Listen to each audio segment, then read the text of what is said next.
worried about Revtime. I mean, the reason that close positions were taken out for so many maps and so many tournaments is because it is so difficult for, both because people wanted to see longer games and it's incredibly difficult to take a third as in PvZ in these positions, and also because it is quite disadvantageous for Zerg, who relies on having a third base to keep up the amount of production necessary.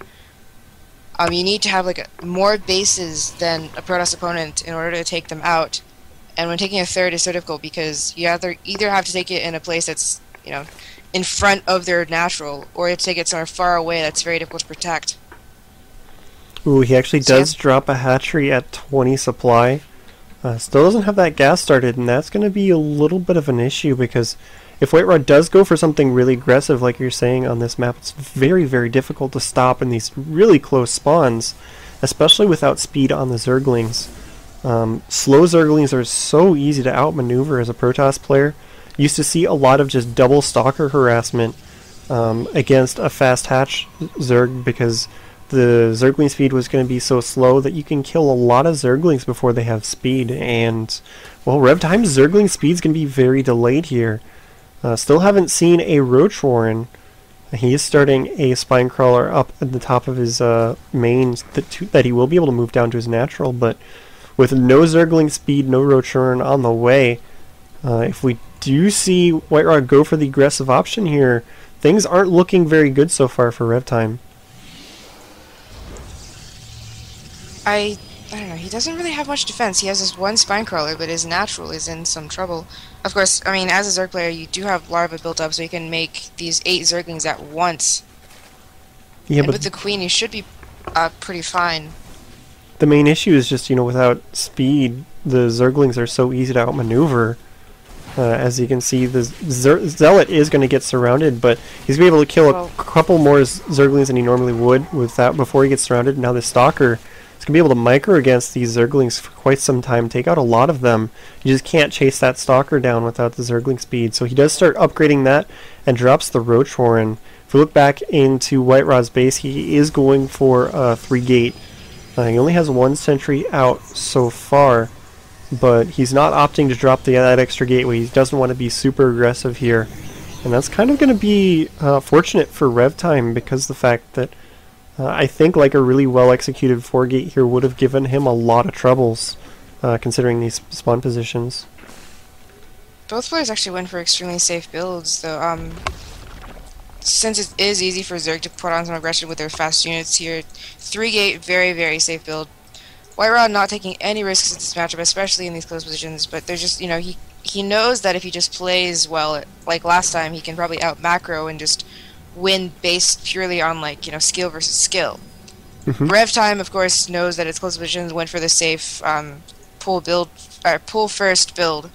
Both really don't want to die to an early rush or take any huge risks. If he had gone for the hatch first, he might have been in a lot of trouble going for an extremely safe build. Now, 2 Spinecrawlers is actually, or 3 Spinecrawlers at his front, which is really, really necessary actually in these positions when you can push out with so many gateway units early on as Protoss. Especially with, how common it is with this sort of the expansion build. The Protoss player, what they'll do is they'll get a good number of sentries, get some supporting units, and apply pressure to the Zerg player just to force them to stop droning. And if there's not enough defenses, you can even take out those Spinecrawlers and do a bunch of damage. So it's just sort of a poking attack that looks like Whitera's moving out for right now. And if he didn't have those Spinecrawlers there, he would be in quite a lot of trouble. Probably would have lost a lot of units, forced to make a lot of Zerglings. We see 12 Zerglings on the way, even with these 3 Spinecrawlers, because he is afraid of some really good force fields in combination with those Stalkers. And, right there, Whitera, he succeeded in his mission. He actually got another Spinecrawler forced from Revtime. So if you look at the worker count, Revtime's only up by 3 workers at this point in the game. And now actually only 2. So Whitera's doing a really good job economically in this game. He has his robotics facility on the way. So as opposed to the first game where Whitera got really far behind in tech, that's not going to happen here. He's going to be able to get the robotics facility out, maybe even go for some quick Colossus. But, Revtime has those Hydras on the way. Range upgrade is starting. So question will be, is Revtime going to actually push forward and be aggressive before Whitera can get those Colossus out on the field? Because if he can, the Hydra count It is going to be pretty decent against just gateway units so far. Right. Generally, we see a Zerg player take a third here, but since it is so difficult, and actually, at Revtime, in the replays I've seen him play against Protoss, he takes a very late third, but does surprisingly successfully with early aggression with Hydra Ling. This is a build we don't really see out of Zerg players, but I've heard it's getting more popular. A lot of people are saying, you know, get Hydras before you get Roaches against Protoss, and it's actually a really good timing because that's just before the Colossus come out, and if you get Hydras at that time, they do melt gateway units and can put on a lot of good pressure. Yeah, but if you look at it, there are a lot of Stalkers on the field here for Whitera. He does have these sentries all at full energy, so if he does do a good job of protecting these sentries, as opposed to in the first game in this series, he should be able to hold this off, but he hasn't even started a robotics bay yet. So there's no sign of Colossus. And Revtime is going to poke in here. He's going to get force fielded pretty nicely there by Whitera, and he's going to catch several of the Hydralisks for free, just for 4 force fields. Well done there by Whitera. And that was a good hold. Now, after losing those first couple of Hydras, Revtime's going to have to back off, wait for a few more units. He spread the creep really far with the help of these Overlords and the creep tumors, and is moving these spine crawlers up, being really aggressive. He really wants to break Whitera, but Whitera once again force fielding and taking a bunch of Hydras. He's doing a great job of holding this. Right, Hydras are generally, I mean, they always look very few numbers, but because they do so well against gateway units, they do more damage than you expect. But really, he just doesn't quite have enough Hydras to put on an attack right now because his macro isn't quite as, you know, aggressive as we see from a lot of other players. So he needs to fall back, and he's completely on the hind foot here. I mean, Whitera just dominated him, has a ton of Stalkers coming in. Really, took out those spark crawlers already. He has no defenses to hold this. Trying to desperately crank out some Hydras and Lings, but it's not looking good for Revtime. Yeah, Whitera just got some great force fields off, really isolating those Hydralisks, taking them out, keeping the other ones out of the battle. Now he's doing a good job microing these Stalkers, doing the maximum amount of damage, and, you know, forcing a lot of the drones to have to come off the line. Now he's going to be able to take on these Hydralisks directly with a couple of these Zealots, and you can see he's just forcing Revtime back and back. He's now up 30 supply. He's got almost double the workers, so he's in a really good situation. Revtime just kind of having a hard time here because he couldn't really go for a third in these positions on this map, so he tried to be aggressive with Hydras, but the force fields from Whitera were just too good, so that didn't work out very well for him. Right, we should be expecting GG soon here. I mean, there's no way he's going to be able to catch up, and there it is. Yeah. Sorry, I think my replay was always a little bit behind for some reason. I think I'm like 1 FPS behind on my crappy monitor. Somehow. I don't know, I think he should have tried to take a third because it's so difficult to actually take out 2 base Protoss with 2 base Zerg. Yeah. But it's also very difficult to do that, so but I think the risk is better, it is worth the reward. I'm not sure how else he could have really won, because with the Roach Hydra composition, you just need more supply, because Stalkers are just more efficient against it, especially with good force fields like he did. Yeah, I mean, he didn't even have the Roaches, it was just Hydra Ling. And on these positions on metal, you have to take some sort of a risk as a Zerg player. And he didn't really. I mean, he went for the fast Hydras, trying to catch him before the Colossus would pop out, which is, you know, it's not too bad of a play, but he never really made any sort of went for any sort of a risk. You know, you have to get that risk-reward analysis going, because on these close spawns against a really good Protoss, you can drop those force fields and chop your army in half. It's going to be very difficult. Maybe if he mixed in some burrowed Roaches with tunneling claws or something, I don't know, try and get in under those force fields and take out all the sentries, you might have been able to make something happen. But it's just really tough in those spawns, and it's why most tournaments have disallowed it. But the map pool was set several months ago, and it's not something they wanted to change at the last minute. So we'll be taking a quick break before we move on to our last series. It's going to be Marine King Prime versus Shouty, and it's going to be a Terran versus Protoss matchup we haven't seen yet today, and Should be quite exciting. So give us a few minutes here. We're going to get everything set up for the next match. We'll be right back with the final match of the day.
Alright, so it looks like people are back. Are we ready to go over the players here? Yep. I'm so excited for this matchup. Yeah. So, I mean, we all know Marine King Prime, a 3-time finalist. And yeah, he hasn't won something, but look at the people he's been up against in these finals. MVP. I mean, the best Terran in the world. Especially when it comes to Arguably. Terran versus Terran. Like, I mean, But come only on. Yeah, and then the other matchup was Nesty, one of the best Zerg in the world. I mean, people said he was the best Zerg in the world until July came around and just stomped through the last season of GSL. Yeah. So, yeah, I mean, it's not easy to win against those guys, as he knows. But otherwise, though, he has been stomping a lot of spectacular players. We first knew him in GSL Season 2, I think, when... So his first game, he had that hilarious, like, triple nuke on a lair, and that was kind of embarrassingly bad. But then, you know, in the quarterfinals, he had that amazing game against Kyrix, where he taught the world how to split Marines against Banelings. Yep. He taught the world that stim Marines against Banelings works. it's still one of my favorite games in StarCraft 2 to date because the micro on those marine splitting was just like awe-inspiring. I Yeah, it was was just like amazing. flabbergasted that someone in StarCraft 2 had already learned to micro that well. And since then, he's developed this very stylized Terran approach where he loves to use bio units. I mean, he's famous for his TVT base trades with Nada, where they're down to like one medevac, one Viking in a command center, and floating around Shakur's Plateau for like 3 hours. I find it And amusing that like before Marine came around, the Marine splitting was like, what is that? And now if you watch a Terran player and their Marines don't even attempt to split against Banelings, they're considered terrible. Like that's how much he changed the game. Is like you have to Marine split now. If you're not, you're doing it wrong, and that's just him single-handedly changing the way the Terrans play. so anyway, we have this Chinese player, Nirvana China Xiao T, which actually means Little Templar. The T stands for Templar, not Terran. Like, the first time I saw the name, I was like, maybe he's Terran, like, Little Terran, but no, it says Templar. He is a fantastic Protoss player. A lot of people say he is the best Chinese player at the moment, over Loner, over Revtime. I've seen him do some really great games. He plays very, very standard from what I've seen. Gateway units early on, some aggression transitioning into Colossus, and eventually High Templar. Of course, standard is... The reason standard is because it's good. So he's executed that extremely well, taken games off of everyone. He was an extremely fantastic Warcraft 3 player. He went toe-to-toe with all kinds of famous players, like even Czech, who is now Czech Prime in StarCraft 2, as well as Filthy, who has also switched to StarCraft 2. He was one of the top ones. He played toe-to-toe with Grubby in Warcraft 3 all the time. And now he's doing great in StarCraft 2, like a lot of other top Warcraft 3 players. So I'm excited to see his Protoss play. Yeah, I mean, I've heard the name just because, like you said, people have been talking a lot about him, but I haven't had a chance to really see him play yet. So I'm really curious to see how he's going to do against, a player like Marine King, who's always going to put up a fight. He's not going to go down easy. Be really, really interesting to see how this match plays out, just because of the fact that, it's Marine King. You're never entirely sure what he's going to do. Is he going to just go back to something completely crazy and blow our minds again? Or is he just going to play standard and, go for some insane mechanics? It's really difficult to tell. So it's going to be a little bit nerve-wracking for Zhao Ti because of the fact that, it's Marine King is so unpredictable in that right. Right, I'm so excited to get this match underway. Yeah, so